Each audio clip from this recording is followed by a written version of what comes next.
Hello everyone, ఈ వీడియోలో నేను type of arguments in Python గురించి ఎక్స్ప్లెయిన్ చేయాలనుకుంటున్నాను. ఆర్గ్యుమెంట్స్ మనకి మెయిన్గా 2 types, formal arguments and actual arguments అని. సో ఫార్మల్ ఆర్గ్యుమెంట్స్ అంటే ఏంటి, యాక్చువల్ ఆర్గ్యుమెంట్స్ అంటే ఏంటి అంటే, సో యాక్చువల్ ఆర్గ్యుమెంట్స్ అంటే మనం ఏవైతే ఫంక్షన్కి పాస్ చేస్తామో వాటిని యాక్చువల్ ఆర్గ్యుమెంట్స్ అంటాము. సో ఏవైతే ఫంక్షన్ రిసీవ్ చేసుకుంటుందో వాటిని ఫార్మల్ ఆర్గ్యుమెంట్స్ అంటాము. ఎగ్జాంపుల్ ఈ కోడ్ చూస్తే, సో ఇది వచ్చేసరికి ఫంక్షన్ డెఫినిషన్, ఇది వచ్చేసరికి ఫంక్షన్ కాల్. సో ఇక్కడ నేను యాడ్ చేయాలనుకుంటున్నాను 5,6 అనే 2 నెంబర్స్ని, అందుకని నేను ఇక్కడ 5,6 అని 2 నెంబర్స్ ఇచ్చాను. సో ఇక్కడ నేను ఫంక్షన్కి వాల్యూస్ ఇస్తున్నా కాబట్టి ఇది యాక్చువల్ పారామీటర్స్. ఈ వాల్యూస్ వెళ్ళి ఇక్కడ స్టోర్ అవుతాయి. 5 అనే వాల్యూ ఏ అనే వేరియబుల్లో స్టోర్ అవుతుంది, 6 అనే వాల్యూ బి అనే వేరియబుల్లో స్టోర్ అవుతుంది. సో ఈ పారామీటర్స్ వచ్చేసరికి ఫంక్షన్ ఈ పారామీటర్స్ని రిసీవ్ చేసుకుంటుంది. సో ఏవైతే మనం ఇస్తామో వాటిని యాక్చువల్ ఆర్గ్యుమెంట్స్ అంటాం, అండ్ ఏవైతే ఫంక్షన్ కాల్లో ఉంటాయో అవి యాక్చువల్ ఆర్గ్యుమెంట్స్, అండ్ ఏవైతే ఫంక్షన్ రిసీవ్ చేసుకుంటుందో అది ఫార్మల్ ఆర్గ్యుమెంట్స్, అంటే ఏవైతే ఫంక్షన్ డెఫినిషన్లో ఉంటాయో అవి ఫార్మల్ ఆర్గ్యుమెంట్స్ అంటాం. నా యాక్చువల్ ఆర్గ్యుమెంట్స్లో మనకి అగైన్ 4 టైప్స్ ఉన్నాయి. పొజిషన్ ఆర్గ్యుమెంట్స్ అని, కీవర్డ్ ఆర్గ్యుమెంట్స్ అని, డిఫాల్ట్ ఆర్గ్యుమెంట్స్ అని, వేరియబుల్ లెంత్ ఆర్గ్యుమెంట్ అని 4 టైప్స్ ఉన్నాయి.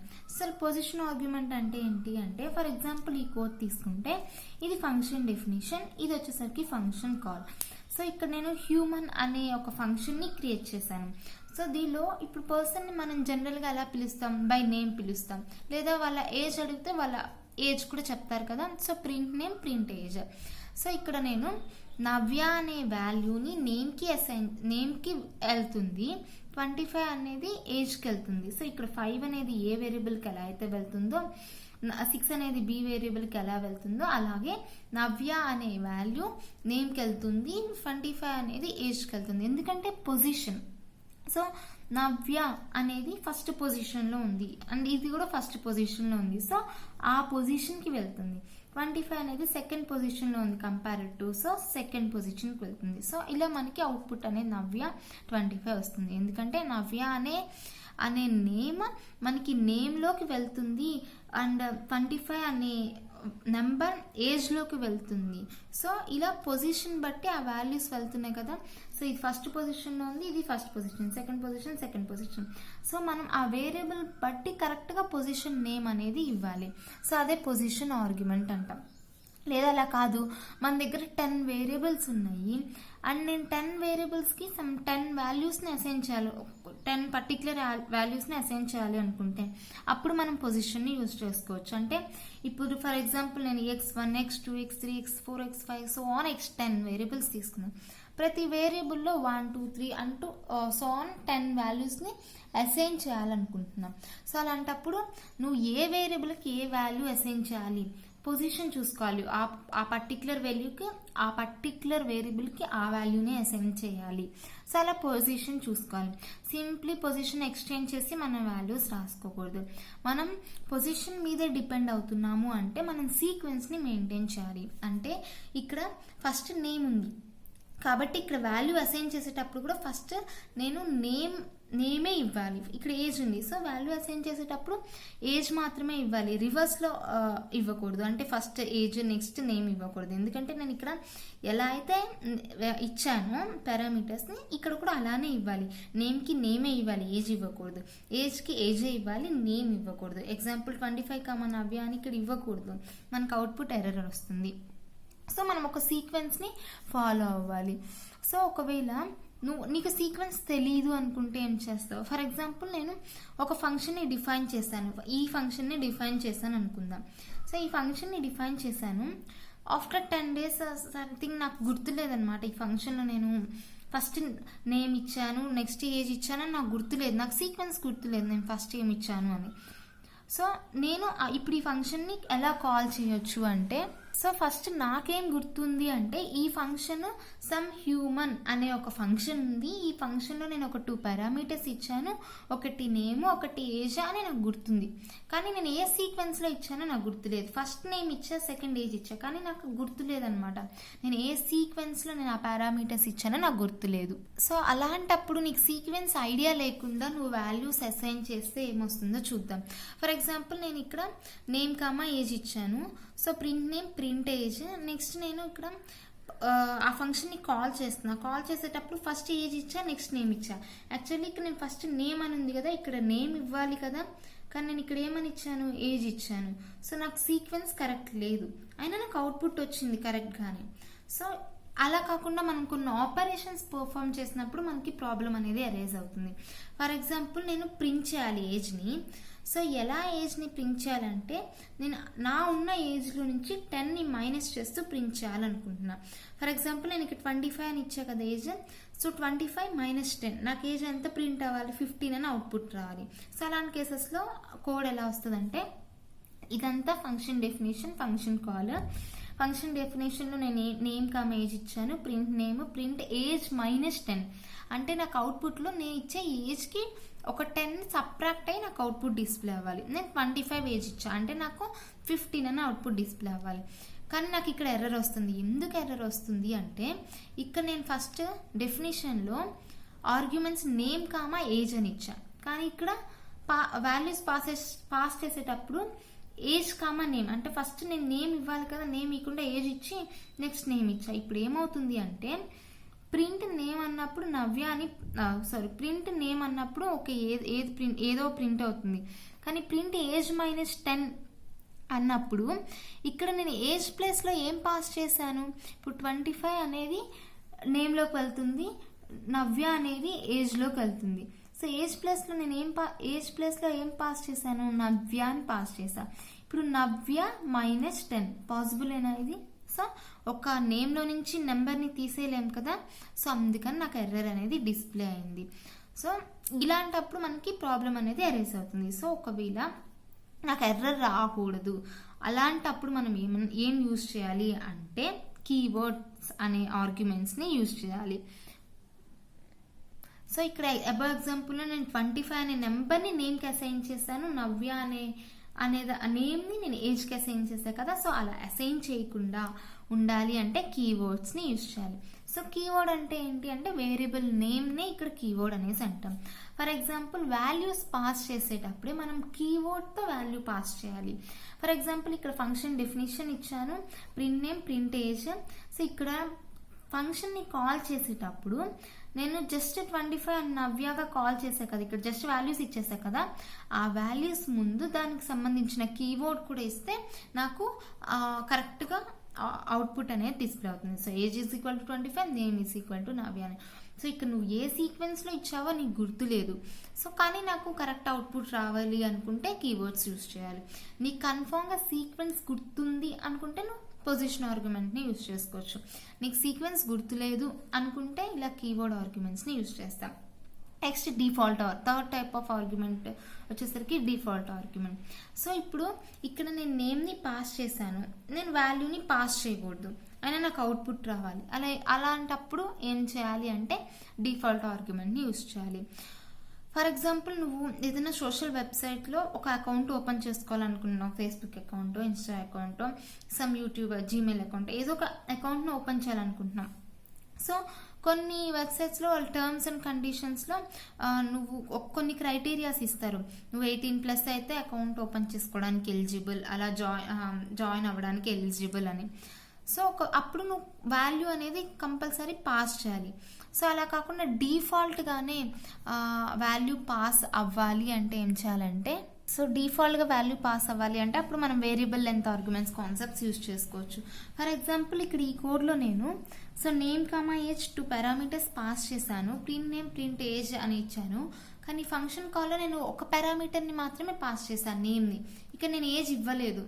సో నాకు ఎర్రర్ వచ్చింది. ఎందుకు ఎర్రర్ వచ్చింది అంటే, ఇక్కడ నేను ఏజ్ అనేది ఇవ్వలేదు, ఇక్కడ నవ్య అనేది నేమ్లోకి వెళ్తుంది. ఇక్కడ ఏమి ఏజ్ అనేది నేను ఇవ్వలేదు కదా, 2 పారామీటర్స్ని యాక్సెప్ట్ చేసినప్పుడు 2 పారామీటర్స్ పాస్ చేయాలి కదా, ఇక్కడ ఏజ్ ఇవ్వాల, అందుకని నాకు ఎర్రర్ అనేది డిస్ప్లే అయింది.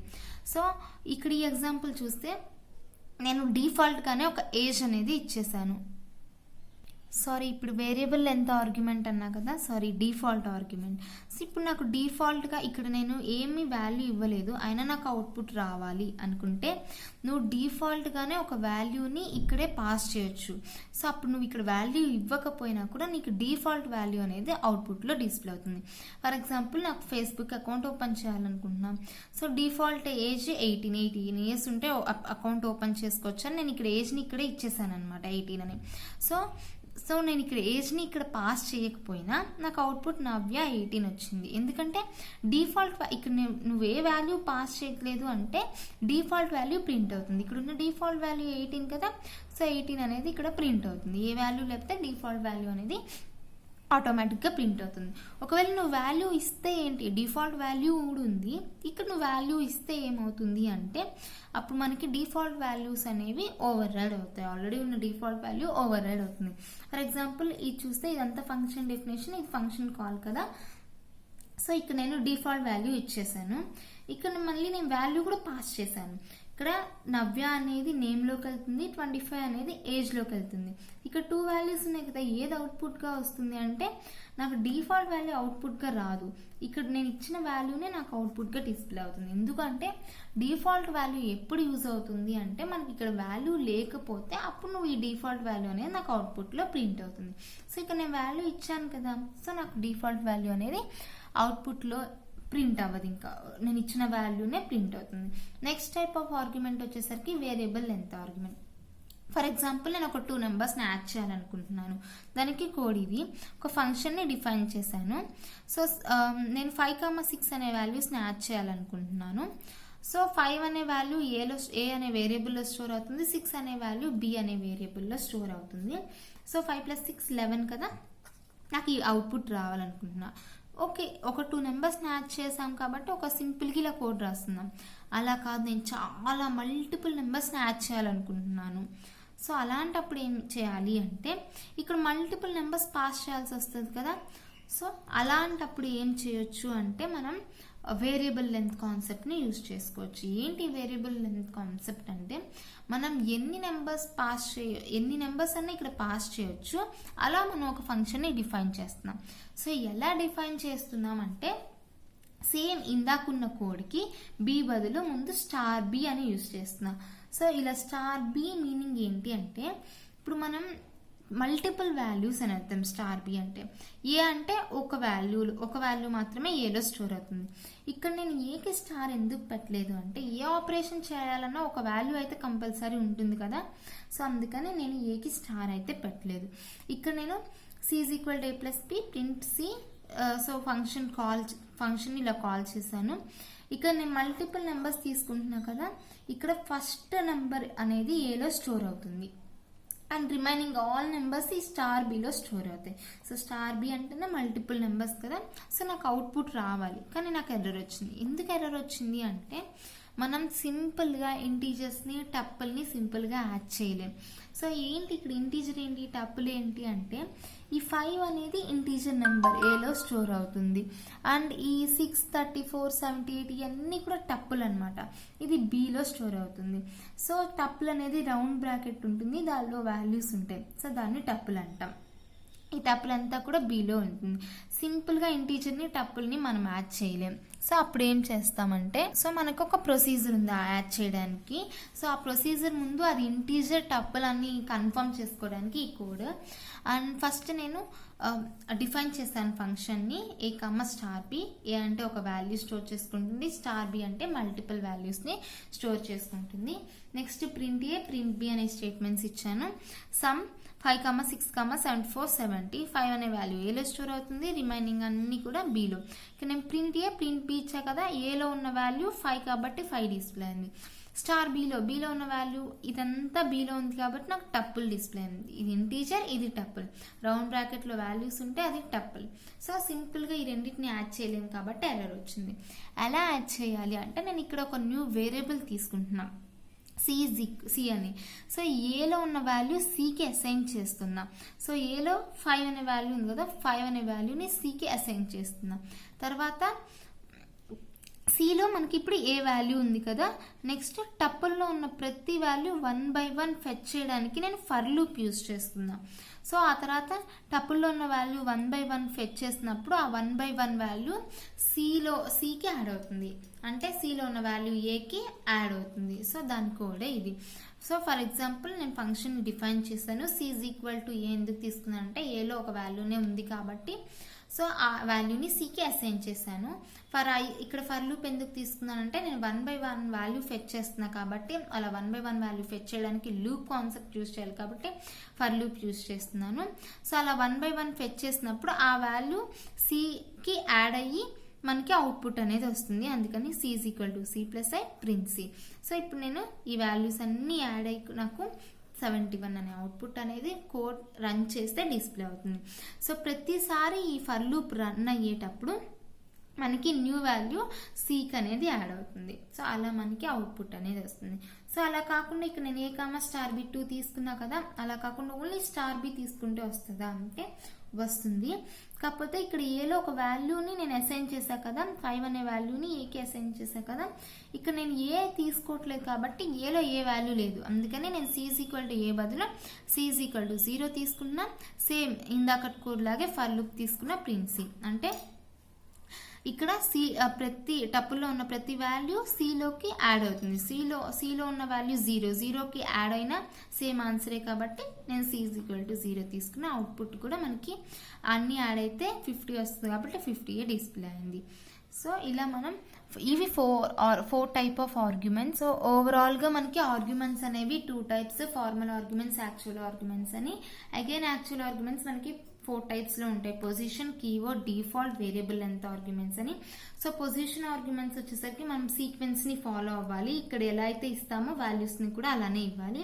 సో కీవర్డ్ వచ్చేసరికి ఒకవేళ నువ్వు సీక్వెన్స్ని ఫాలో అవ్వకపోతే ఆ వాల్యూ ముందు దానికి సంబంధించిన కీవర్డ్ అంటే ఆ వేరియబుల్ నేమ్ ఇవ్వాలి. డిఫాల్ట్ ఆర్గ్యుమెంట్స్ అంటే నీకు డిఫాల్ట్గా వాల్యూ రావాలి అనుకుంటే నువ్వు ఫార్మల్ ఆర్గ్యుమెంట్స్లోనే దానికి సంబంధించిన డిఫాల్ట్ వాల్యూని అసైన్ చేయాలి. వేరియబుల్ లెంత్ ఆర్గ్యుమెంట్స్ అంటే చాలా వాల్యూస్ని, ఫర్ ఎగ్జాంపుల్ చాలా వాల్యూస్ని యాడ్ చేయాలి అనుకుంటే సో అలాంటప్పుడు ఒక వేరియబుల్కి మనం లెంత్ ఇస్తున్నాం. సో ఎలా ఇస్తున్నామంటే దాంతో స్టార్ అనే సింబల్తో ఇస్తున్నాం. సో ఇలా మనం ఈ 4 టైప్ ఆఫ్ ఆర్గ్యుమెంట్స్ని కూడా పైథాన్లో యూజ్ చేసుకోవచ్చు. Thank you for watching my tutorial.